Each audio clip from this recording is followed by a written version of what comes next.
Fantastic. I am the only lady on the slam team, so I'm representing.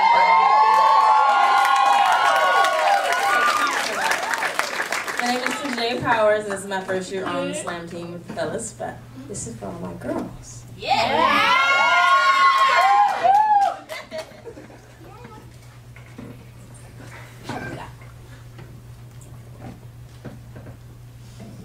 You don't understand, he said. And before my heart became a cracked Liberty Bell ringing in the bottom of my chest, I should have told him, did you know that a woman's prefrontal lobe has approximately 20% more nerve cells than a man's?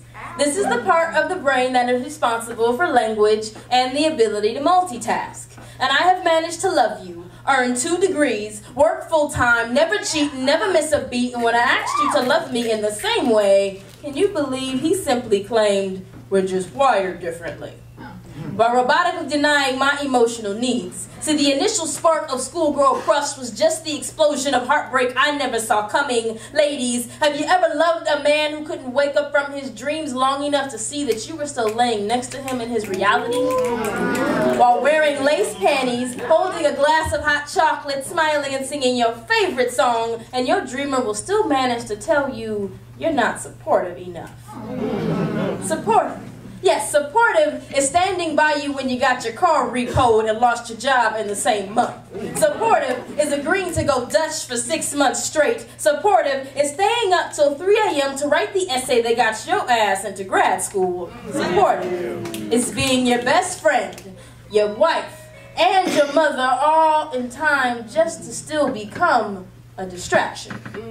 A chink in your food chain, collateral damage and lingerie, a rusted gear in this well-oiled machine you call your grind, an extra ball to juggle that you would rather drop and let someone else pick up to play with.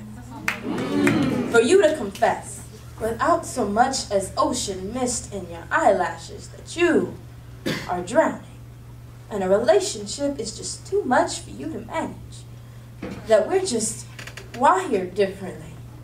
You don't understand, he said.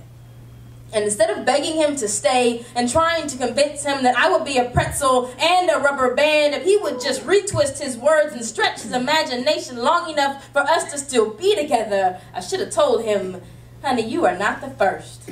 And you damn sure won't be the last man to wake up 6 months from now in cold sweats with nightmares of failure, wishing for hot chocolate and a second chance. You are a one-trick pony in my catalog of Mustangs.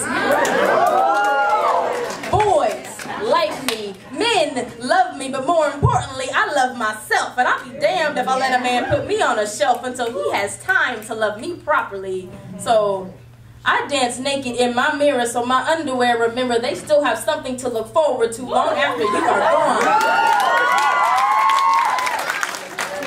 Because loving is a conscious decision that women make on the mile-long to-do list we call life. And we should not have to pay a price for men who can't afford to love us the way we have always loved them. So ladies, reprogram yourself so your heart and your mind speak the same language. And the next time a man tries to pawn off the scrap metal and duct tape in his chest as your forever, look him in his eyes like he is speaking a foreign language. And before he can short-circuit your confidence with his lies, tell him, no thank you, honey. We're just wired different.